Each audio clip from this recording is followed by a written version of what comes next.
እና ውቅር ላይ ጉዳት እንዲደርስበት ለማድረግ አቅዶ የፈጸማቸው በጣም በርካታ ዘግናኝ ሁነቶችም ቀስ ይያሉ መገለጣቸው አይቀርም። ስለዚህም እንግዲህ በድጋሚ ይህንን መልእክት ለማስተላለፍ ያስፈልገው በተለይ በሁሉም በግንባርና በተወረሩ አካባቢዎች ላይ የሚገኙ ዜጎች በአሸባሪው ኃይል በኩል በንብረቶች ላይ በአካባቢዎች ላይ የሚደርሰውን ጥፋት እንዲከላከል ለማድረግ እንደዚሁም ይሄ አሸባሪ ቡድን አካባቢውን አውድሞና ዘርፎ እንዳይሄድ ለማድረግ ሁሉም ህብረተሰብ ተደራጅቶ በንቃት አካባቢውን ሊጠብቅ ይገባል የሚለው መልእክት ተደጋግሞ መተላለፍ ይኖርበታል። ከዛ በተጨማሪ እንግዲህ ይሄ በከፍተኛ ሁኔታ በወገን ጦር በኩል እየደረሰበት የሚገኘውን ጥቃት ለመከላከል ባለመቻሉ በከፍተኛ ሁኔታ እየሸሸ የሚገኘው የአሸባሪ ቡድን በህብረተሰቡ በኩል እንዳያመልጥ ህብረተሰቡ ታጥቆ ተደራጅቶ ይህንን ኃይል እጅ እንዲሰጥ ሊያደርገው ይገባል። ከዛ በተጨማሪ እንግዲህ ጠላት በምንም መልኩ ቀየውን አካባቢውን እንዲያወድምበት ህብረተሰቡ መፍቀድ የለበትም። ያ እንዳይሆን ደግሞ ከሁሉም የጸጥታ ኃይሎች ጋር ከመከላከያ ጋር በመተባበር ለጸጥታ ኃይሎች ተገቢውን መረጃ በመስጠት ህብረተሰቡ እንደስከዛሬው ሁሉ ሲያደርግ የቆየውን ትብብር አሁንም በከፍተኛ ሁኔታ ሊቀጥልበት ይገባል የሚለውን መልእክት ለማስተላለፍ ነው። ከዛ በተጨማሪ እንግዲህ በሀገራችን በስፋት እስካሁን ድረስ በንቅናቄ ደረጃ የታየው የደጀን ስራ ህዝቡ ሰራዊቱን እየተከተለ እስካሁን ሲያደርግ እንደነበረው በተቻለ ሁሉ ሲያግዝ ቆይቷል። ከዛም በተጨማሪ እንግዲህ ይሄ ደግሞ ትልቅ አቅም ሆኖታል ለመላው የጸጥታ ኃይላችን። ይህንን ጠንካራ ደጀንነቱን አሁንም በተለያየ መልኩ አጠናክሮ እንዲቀጥል በዚህ አጋጣሚ መንግስት መልእክቱን ያስተላልፋል። በሌላ መልኩ እንግዲህ በተወረሩና በተያዙ አካባቢዎች ላይ የሚገኙና መልእክት እንዲደርሳቸው ማድረግ የሚችሉ የተለያዩ አካላት አሉ። እነዚህ አካላት ይህንን መልእክት ሊደርሳቸው ለሚገባው የህብረተሰብ ክፍሎች በማድረስ ሀገራዊ ኃላፊነቱን እንዲወጣም በዚሁ አጋጣሚ መልእክታችንን ለማስተላለፍ እንወዳለን። ከዚሁ ጋር በተገናኘ እንግዲህ አንድ በጣም መነሳት የሚገባው ጉዳይ የአስቸኳይ ጊዜ አዋጅ እዝ የግንባር መረጃዎችን በተመለከተ በተለይ በህግ ከተፈቀደለት አካል ውጪ እንዳይተላለፉ መከልከሉ ይታወቃል። ሆኖም አንዳንድ አካላት በማወቅም ይሁን ባለማወቅ ይህንን ህግ የተቀመጠውን ደንብ ሲተላለፉት እየተመለከትን ነው የምንገኘውና እንግዲህ በዋናነት ሀገርን ማክበር የሚለው ሐሳብ የሚጀምረው የሀገርን ህግ ከማክበር ነውና ይህንን በማወቅም ይሁን ባለማወቅ እየፈጸሙት የሚገኘውንና የአስቸኳይ ጊዜ አዋጅ እዝ ያወጣውን ክልከላ በመተላለፍ ላይ የሚገኙ የተለያዩ አካላት ከዚህ ድርጊታቸው እንዲቆጠቡ መንግስት መልእክቱን ያስተላልፋል። ወደ ሌላኛው ወቅታዊ ጉዳያችን እንለፍ። እንደሚታወቀው እንግዲህ ሱዳንና ኢትዮጵያ ለረጅም ዓመታት ለረጅም ዘመናት የዘለቀ ታሪካዊ ቁርኝት ያላቸው ጎረቤት ሀገራት ናቸው። ይህንን የኖረ አብሮነታቸው እንግዲህ የሚበርዙ የተለያዩ ክስተቶች በሚያጋጥሙበት ጊዜ የኖረ ታሪካቸውና የህብረተሰባዊ ትስስራቸው በተለይ የህዝብ ለህዝብ ትስስራቸው ጠንካራ ነውና እነዛን የሚፈጠሩ የሚያጋጥሙ የተለያዩ እንቅፋቶችን ለማለፍ ይሄ ጠንካራ ትስስራቸው ጽኑ መሰረት እንዳለው መንግስት ያምናል። ይህንን ከግምት ውስጥ በማስገባት እንግዲህ አሁን በተለይ ኢትዮጵያ የህልውና ዘመቻውን ከጀመረችበት ጊዜ አንስቶ በተደጋጋሚ በሱዳን በኩል ሰርገው የሚገቡ የጥፋት ኃይሉ ቡድኖች አሉ። እነዛን ለመከላከል ሊያደርሱ የሚችሉትንም የተለያየ ጥፋት ለማስቆም እንዲቻል መንግስት የተለያዩ ጥረቶችን ሲያደርግ ቆይቷል። እርምጃዎችንም እየወሰደ እንደሚገኝ ይታወቃል።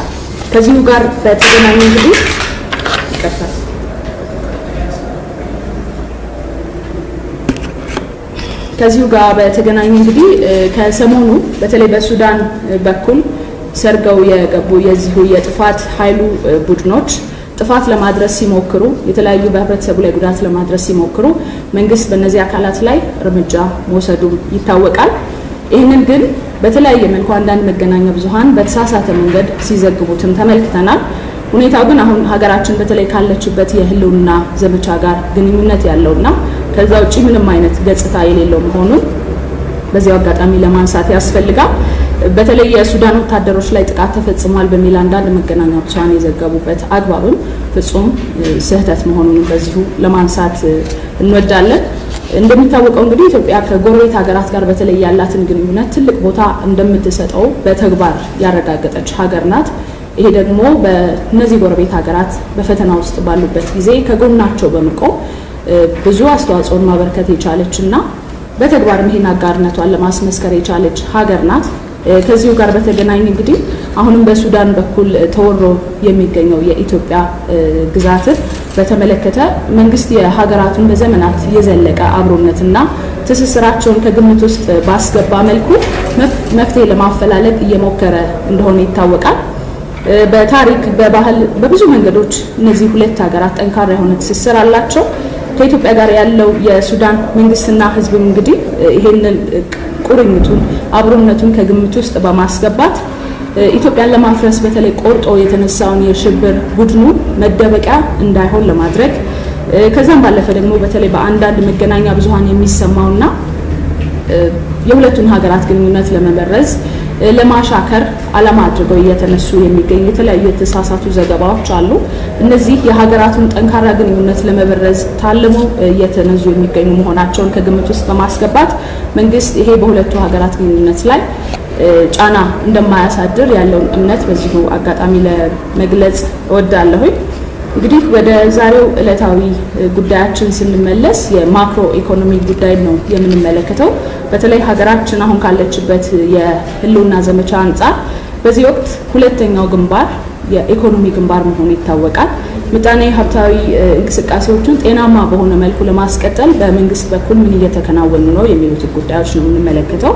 በተለይ የሀገሪቱ ማክሮ ኢኮኖሚ የተረጋጋና ጤነኛ ሆኖ እንዲቀጥል ለማድረግ እየተወሰዱ ካሉት እርምጃዎች እንግዲህ ስንነሳ በ2014 ዓመተ ምህረት የመጀመሪያው ሩብ ዓመት ላይ ያሉትን አፈጻጸሞች እንመለከታለን። ምን አይነት ተግባራትስ በመንግስት በኩል ሲፈጸሙ ቆይተዋል የሚለውን ለማንሳት እንግዲህ የመንግስት ገቢ 2014 በጀት ዓመት እቅዱ ወደ 407.9 ቢሊዮን ብር እንደሚሆን ነው የተያዘው። በመጀመሪያው ሩብ ዓመት እንግዲህ ባለፉት ጥቂት ወራት ውስጥ ወደ 73 ቢሊዮን ብር ማለትም የእቅዱን ወደ 17.9 አካባቢ ለማከናወን ተችሏል። ከዚህ ውስጥ ከማዕከላዊ ግምጃ ቤት በበጀት ዓመቱ ከተፈቀደው በጀት ውስጥ 506.7 ቢሊዮን ብር ነው። ባለፉት 3 ወራት ውስጥ እንግዲህ 111.3 ቢሊዮን ብር የሚሆነው ይሄም ያፈጻጸሙ ወደ 22% አካባቢ ነው ክፍያ ለማስተላለፍ ተችሏል። የውጪ ሀብት ፍሰት አጠቃቀምንና አፈጻጸምን በተመለከተ ደግሞ ያለውን መረጃ ስንመለከት በ2014 በተለይ የመጀመሪያው ሩብ ዓመት ላይ ከተለያዩ የበይነ መንግስታት ተቋማት ከአጋር ድርጅቶች ከተለያዩ የልማት ትብብሮች እንግዲህ ለማግኘት የታቀደውና ሲሰራበት የቆየው ወደ 369.2 ሚሊዮን የአሜሪካን ዶላር ለማግኘት መቻሉንም መረጃዎች ያሳያሉ። ከዛ ባለፈ እንግዲህ በእለት ተዕለት የዋጋ ንረት ላይ እየተወሰዱ ያሉት እርምጃዎች ምንድናቸው የሚለውን ስንመለከት መንግስት እንግዲህ በመሰረታዊ የምግብ ሸቀጦች ላይ ጥሎት የነበረውን የታክስና የጉምሩክ ቀረጥ ማንሳቱ ይታወቃል። ይህም እንግዲህ በመሰረታዊ የፍጆታዎች ላይ በተለይ የምግብ ፍጆታዎችና ሸቀጣ ሸቀጦች ላይ ከፍተኛ የሆነ ለውጥና መሻሻል ማሳየቱን የተደረገው ግምገማ አመላክቷል። ይህንን እንግዲህ በተለያዩ መንገዶች ህብረተሰቡ የሚጠቀምባቸውና በዕለት ተዕለት እንቅስቃሴው ላይ በተለይ ከፍተኛ አስተዋጽኦ አላቸው ተብለው የሚታሰቡት ቁሳቁሶች ላይ መንግስት አሁንም የሚያደርገውን ድጎማ ከፍ አድርጎ ለመቀጠል የተለያዩ ዝግጅቶችን እያደረገ ነው የሚገኘው። ከዛ ባለፈ በ2013 በጀት ዓመት እንግዲህ እንደሚታወቀው ወደ 20.2 በመቶ ነበረ የዋጋ ንረት ግሽበቱ የሚያሳየው። በ2014 እንግዲህ አሁን ባለው ሁኔታ ይህንን በከፍተኛ ሁኔታ ዝቅ ለማድረግ የሚያስችሉ የተለያዩ ዝግጅቶች እየተደረጉ ነው የሚገኙት። ቀደም ሲል እንዳነሳሁት የዋጋ ንረትን ለመቆጣጠር መንግስት እየወሰዳቸው የሚገኙት እርምጃዎች በዚህ ውስጥ የሚካተቱ ይሆናል ማለት ነው። ከዛ ባለፈ እንግዲህ አሁን ሀገሪቱ በተለይ ካለችበት ሁኔታ አንጻር ማክሮ ኢኮኖሚው የትኩረት አቅጣጫዎቹ በሚቀጥሉት ወራት ምንድናቸው የሚሆኑት የሚለውን ለማመላከት አንደኛው ጉዳይ የበጀት ሽግሽግን ማድረግ የሚለው ነው።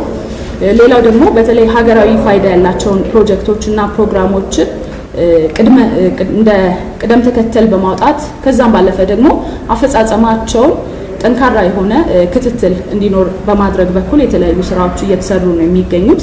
ይሄም በተለይ የበጀት ሽግሽጉ ላይ ከፍተኛ የሆነ ለውጥ ማምጣት ያስችላል በሚል ነው እየተሰራበት የሚገኘው። ሌላው እንግዲህ በተደጋጋሚ ሲነሳ የነበረው ጉዳይ የመንግስትን ሀብት እንደዚሁም ንብረትን በቁጠባ በመጠቀም ያለምንም ብክነት በተለይ ለታለመላቸው ዓላማ የመንግስት ሀብትና የህዝብ ሀብት የሆኑት ቁሳቁሶች፣ ንብረቶች፣ ገንዘብም ጭምር ለታለመላቸው ዓላማ እንዲውሉ ለማድረግ በርካታ ስራዎች እየተሰሩ ነው የሚገኙ።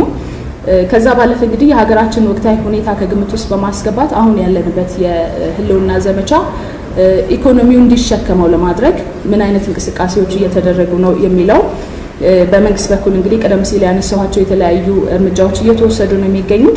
ከዛ ባለፈ ደግሞ ከአንዳንድ የልማት አጋሮች ጋር በተለይ በበጀት ድጋፍ መልክ እንደሚፈስ የታቀደውና እርዳታ እንዲሁም በብድር መልኩ ይደርሳል ተብሎ የተገመተው በጀት መዘግየቱ የግምጃ ቤት የፋይናንስ ጉድለት ላይ ከፍተኛ የሆነ ጫና ማሳደሩ ይታወቃል። የበጀት ጉድለቱ ሰፋ ብሎ እንዲታይ ማድረጉም የዚሁ አንዱ መገለጫ ነው። እንደ መፍትሄ ደግሞ እየተወሰደ የሚገኘው ከዚሁ ጉዳይ ጋር በተገናኘ እርዳታና ብድር በተለይ በእቅዱ መሰረት እንዲደርስ ለማድረግ ከልማት አጋሮች ጋር ተከታታይ ውይይቶች እየተደረጉ ነው የሚገኙት በተለያዩ አካላት በኩል። ይሄም እንግዲህ ተጨባጭ ሁኔታዎችን ሀገራችን ያለችበትን ነባራዊ ሁኔታ ለነዚሁ አጋር ተቋማትና ሀገራት በተግባር ለማስረዳት እየተሞከረ ነው የሚገኘው። መልካም ውጤቶችን በዚሁ እየተገኙ መሆኑን ማንሳት ያስፈልጋል።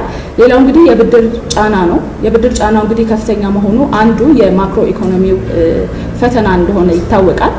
የብድር ጫናው እንግዲህ እንዳይባባስ ለመከላከል በተለይ ከአበዳሪ ሀገራት ጋር ከአበዳሪ አካላት ጋር በተለይ የእዳ ማሸጋሸግ ድርድሮች እየተከናወኑ እነሱም መልካም ውጤትን እያስገኙ መሆኑን መመልከት ይቻላል። በዚሁ ጉዳይ ላይ እንግዲህ ምንም እንኳን ሀገራችን በተለይ አሁን ባለችበት ሁኔታ የህልውና ዘመቻው ማክሮ ኢኮኖሚ ላይ በተለያየ መልኩ ጫና ሊያሳድር የሚችልበት መንገድ ቢኖርም የማክሮ ኢኮኖሚውን ግን ጤናማ አድርጎ ለማስቀጠል በመንግስት በኩል በርካታ ዝግጅቶች እየተደረጉ ነው የሚገኙት። እነዚህ ዝግጅቶችም አሁን ላይ ውጤት እያሳዩ መሆኑን መመልከት ይቻላል። ባለፉት ጥቂት ወራት ውስጥ የተከናወኑት እንኳን ማለት ነው።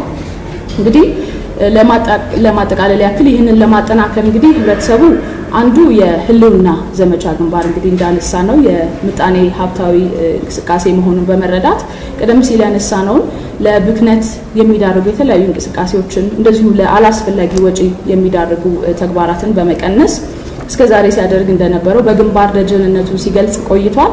አንዱ ደግሞ ደጀንነቱን ሊያረጋግጥ የሚችልበት ግንባር የኢኮኖሚው ዘርፍ ነውና ያንንም ከግምት ውስጥ በማስገባት እንግዲህ እስከዛሬ ሲያደርግ እንደነበረው